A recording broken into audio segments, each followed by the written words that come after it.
কি দেখতে পেলেন আপনারা? আমরা এখানে কালকে এসে দেখছি এখানে দুধ আর জলের মতো বেরোচ্ছে। কোন গাছ থেকে? এই নিম গাছ থেকে। নিম গাছ থেকে বেরোচ্ছে, বুঝলেন? তাই আমরা চাইছি যে এখানে যেন আমাদের কোনো একটা মন্দির তৈরি হয়ে যায়। আমরা জানি নিম গাছের মধ্যে নিমাইয়ের জন্ম। হঠাৎ করে এলাকার এই নিম গাছ কিভাবে রাতের ঘুম কাড়লো এলাকাবাসীর? দেখুন, এই নিম গাছ নাকি দুধের ফ্যাক্টরি। আপনি এখন যে নিম গাছটিকে দেখছেন সেটি অত্যন্ত সাধারণ বলে মনে হলেও বর্তমানে এখন এই নিম গাছ হচ্ছে এলাকার ভগবান। কিন্তু হঠাৎ এলাকার এই নিম গাছ কিভাবে তার অলৌকিক ক্ষমতা দেখালো, দেখুন সেই ঘটনাকে। সালানপুর থানার অন্তর্গত রূপনারায়ণপুর হিন্দুস্তান কেবলসের নিউ কলোনি এরিয়ার পলিটেকনিক কলেজের নিকট এক নিম গাছ থেকে অনবরতে বের হচ্ছে সাদা দুধের মতো ফেনাযুক্ত আঠা। আর সেটাকেই কোনো দেবতার আশীর্বাদ মনে করে সেই দৃশ্য দেখতে জমা হচ্ছে বহু মানুষ। এই তো দুধ দেখা যাচ্ছে, সবাই তো দেখতে পাচ্ছে যে দুধ বেরোচ্ছে। এটা হ্যাঁ, নিম গাছে কিন্তু এরকম আঠা বেরোয় না, বড় গাছে এরকম আঠা বেরোয়। এটা কিন্তু দুধ, এটা দুধ বেরোচ্ছে। এটা সত্যিকার। কখন থেকে বেরোচ্ছে এটা? আমার তো অনেক দূরে বাড়ি, আমি এই রাস্তায় আস্তে আস্তে শুনলাম, তাই আমি বললাম ঠাকুর যা আছে একটু প্রণাম করি, এখানে দেখি। ওই আমি এখনই দেখলাম, সবাই হয়তো যার বাড়ি আছে সে হয়তো ভোরবেলা থেকেই দেখেছি। হুড়োহুড়ি পড়ে গেছে হিন্দুস্তান কেবলস নিউ কলোনি এলাকায়। এমনকি স্থানীয় মানুষজন সেখানে স্নান করে পরিষ্কার কাপড় পরে ভক্তি ভরে পুজো অর্চনা শুরু করে দিয়েছেন। এমনকি নিমগাছ থেকে নির্গত সেই সাদা দুধ সংগ্রহ করতে অনেকেই লাইন দিতে শুরু করেছে। স্থানীয় মানুষজন জানান, এ ধরনের ঘটনা আগে কোনো দিন চোখে পড়েনি। এই নিম গাছে হয়তো কোনো দেবতা বিরাজ করছে, যার ফলে এই অলৌকিক ঘটনা ঘটছে। তবে অনেকে এটি প্রাকৃতিক কারণ বলেও ব্যাখ্যা করেছেন।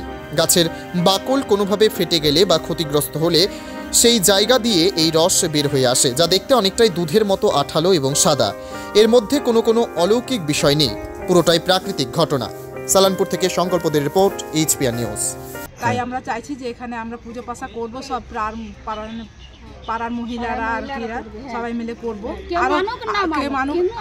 কিন্তু পাড়ার মহিলারা আরো সব বলে গেছে যে এখানে আসবো, খোল কীর্তন নিয়ে আমরা সব পুজো পাশা করব। আচ্ছা, এটা কখন থেকে দেখলেন আপনি? কালকে থেকে চলছে। আমাদের পাড়ায় এমনি কখনো আগে এই ঘটনা কখনো ঘটেনি।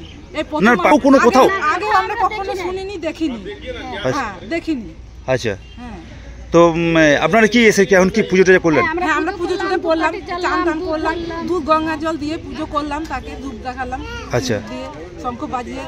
তো কি মনে করছেন এখানে একটা কোনো মন্দির করে? চাইছি আমরা যে আমরা কোনো মন্দির হয়ে যাক। এই বিষয়ে কোনো সরকারি আধিকারিক বা প্রশাসন কেউ এসেছিলেন? না, কেউ তো এখনো আসেনি। আচ্ছা, এটা কোন জায়গা? এটা নিউ কলোনি। আচ্ছা, নিউ কলোনি।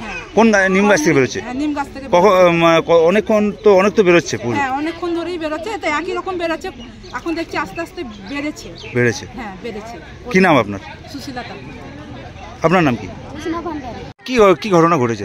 আমরা কাল রাত্রি থেকে দেখছি কি হঠাৎ দেখলাম কি ওই সাদা একটু দুধের মতন বেরোতে আরম্ভ করলো। তো পাশাপাশি সবাই এখানে থাকে, সবাই এসে দেখছে কি হ্যাঁ কিছু তো বেরোচ্ছে। আবার এটা একটু পরে আবার দেখা হলো কি হ্যাঁ কন্টিনিউ কিন্তু বেরিয়েই যাচ্ছে। তো লোকগুলো খবর এলো, আবার দেখলো, চলে গেল।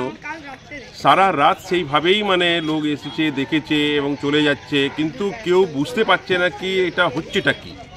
সকাল থেকে আবার আমরা দেখেছি বহু লোক আসছে এখানে, দেখে চলে যাচ্ছে। কেউ বলছে দুধ বেরোচ্ছে, কেউ বলছে এখানে ঠাকুরের বাস আছে। কোন গাছে বেরোচ্ছে? নিম গাছ। এই এলাকাটা হচ্ছে Hindustan cables new colony, Nazrul পলিটেকনিকের ঠিক সামনে আমরা দাঁড়িয়ে আছি। এটা আমরা পাশাপাশি থাকি এখানে। তো হঠাৎ এটা আমাদের চোখে পড়েছে।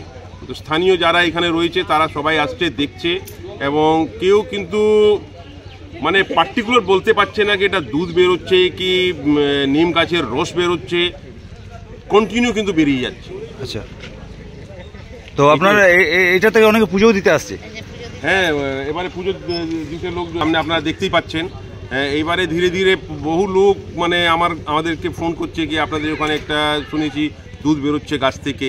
সেরকম অনেক খবরাখবর হয়েছে, লোক দেখছে, আসছে, যাচ্ছে।